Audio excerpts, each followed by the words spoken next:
Salve galera que assiste esse canal, beleza?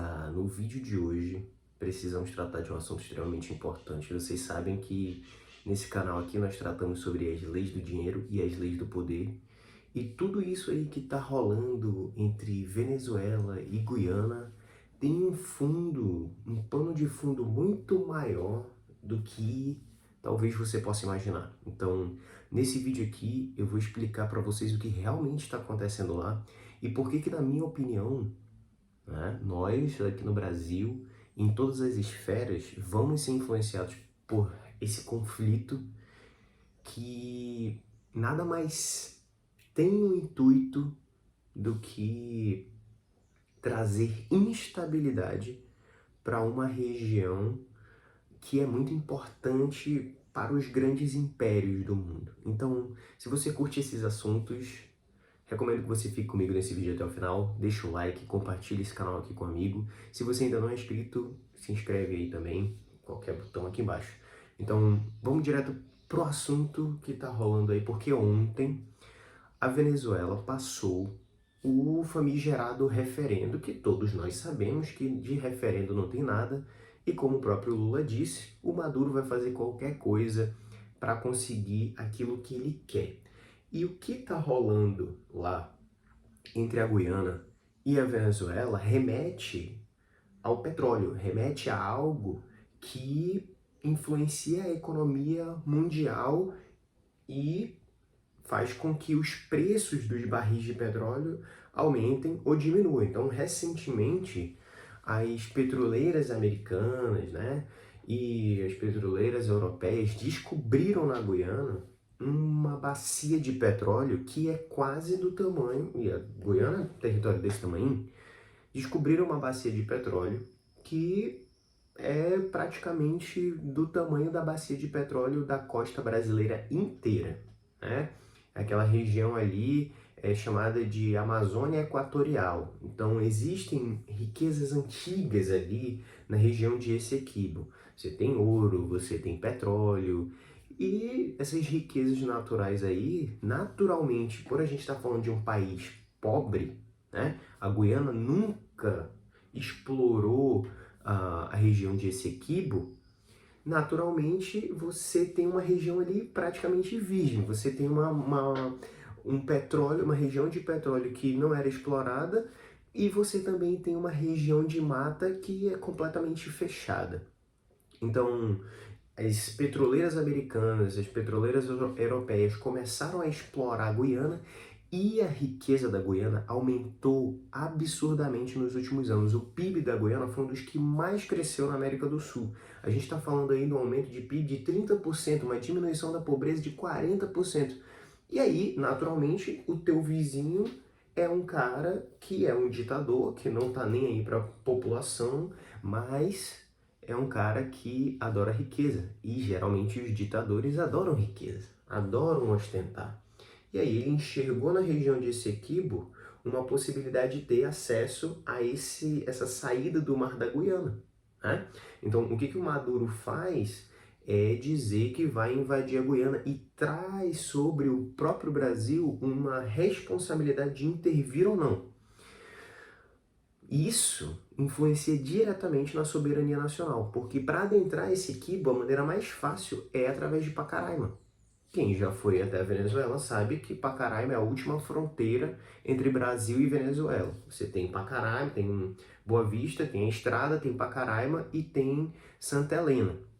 Obviamente, a região de Santa Helena não tem muitas estradas, mas a região de Pacaraima tem. Então você consegue adentrar esse equibo por dentro do território brasileiro. E aí é o ponto, será que o Brasil, com um governo aliado ao governo do Maduro, vai permitir que isso aconteça? Afinal de contas, a gente tem um presidente que é leniente às atitudes de grupos considerados, não vou colocar a palavra aqui, terror, mas grupos considerados não de direita, não conservadores. E aí, a gente pode imaginar que a questão toda envolve somente Venezuela e Guiana.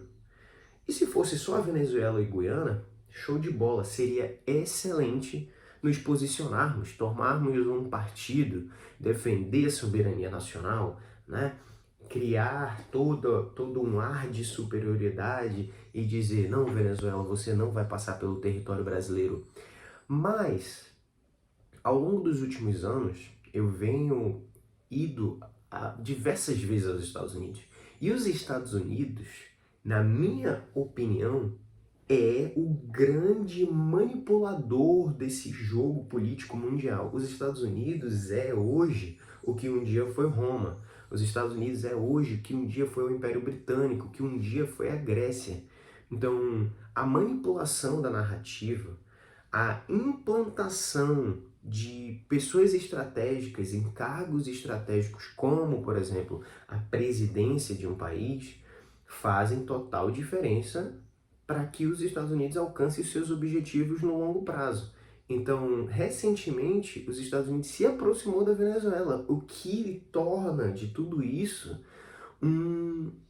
uma coisa muito estranha. Por que os Estados Unidos, 2 semanas antes de a Venezuela começar a ameaçar a Guiana, fechou acordos de petróleo, etc e tal, ali naquela região? Será que, na realidade, o grande interessado pelo petróleo da região não é o império dos Estados Unidos?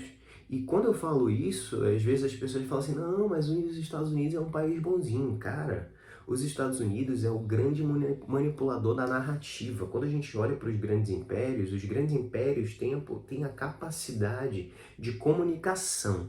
Então, quando você olha para Roma, a primeira coisa que fez quando se estabeleceu foi criar estradas entre Roma, né, a capital, e os lugares que conquistava. Para quê? Para conseguir transmitir as ordens, transmitir o pensamento de uma maneira mais rápida, né? Isso foi algo que revolucionou a comunicação da época.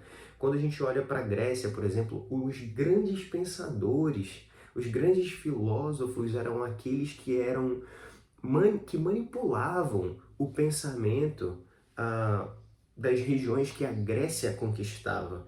Então, trazendo ali a ideia de diplomacia, trazendo a ideia de por que aquelas conquistas aconteceram. E a mesma coisa acontece com os Estados Unidos. Os Estados Unidos é o grande manipulador da mídia mundial. Então, você coloca ali que o cara é um ditador, não sei o quê, mas você não coloca que você é um aliado dele. Então, talvez os Estados Unidos represente para nós a maior ameaça de todo esse conflito, e não a Venezuela. Até porque a Venezuela, apesar de ter ali suas costuras com a Rússia, etc e tal, a Venezuela é um país que, teoricamente, tem uma marinha, tem uma aeronáutica, tem um exército inferior ao do Brasil, em termos de quantidade, em termos de capacidade bélica. Então, quando a gente olha para tudo isso, você começa a perceber que os Estados Unidos pode vir a ser um causador de instabilidade na região da América do Sul.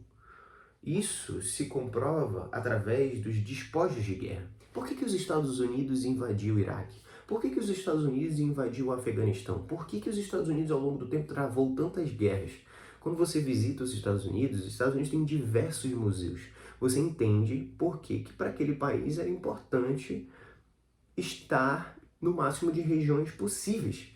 E quando você entra nesses museus, você vê riquezas que a nossa imaginação, às vezes a gente fica assim, caraca, velho, como é que esses caras conseguiram tanta coisa de tantos países? Será que foi emprestado? É óbvio que não.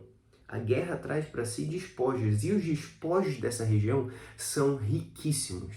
São riquíssimos. Lembrem, nós estamos vivendo um momento de instabilidade, e nos momentos de instabilidade, a moeda vai para o saco. Eu já falei isso para vocês, o dinheiro ele deixa de existir. E o que traz estabilidade para um país? As riquezas naturais. Os Estados Unidos não têm as riquezas naturais que aquela região oferece. E, obviamente, um acesso para a Amazônia. Então, quando você observar esse conflito, observe de uma maneira diferente. Talvez ele tenha uma profundidade muito maior do que a gente imagina. E é por isso que eu digo que nós precisamos estar preparados, porque a guerra das narrativas vai fazer com que a gente fique querendo tomar lados. Mas a grande realidade é que o Brasil está encurralado nessa situação. E se nós não nos projetarmos como um jogador de peso, de dizer assim, olha, bater na mesa e falar isso não vai acontecer, a grande realidade é que essa instabilidade vai chegar até nós. Né? A Bíblia fala que haveriam guerras e rumores de guerras. E não necessariamente você precisa de um conflito para criar instabilidade. Uma guerra ali para fazer com que as ações das bolsas de valores subam e desçam. Mas só essas narrativas já geram uma instabilidade. A falta de posicionamento gera problemas que talvez a gente ainda não tenha aprendido a lidar. Então, se você curte aí esses assuntos, deixa o like aí. Manda pro amigo, quero saber o que vocês acham do que tá rolando. Será que vai dar merda? Bom, não sei não, hein? Espero que você tenha curtido esse vídeo. Tamo junto, até a próxima. Fui.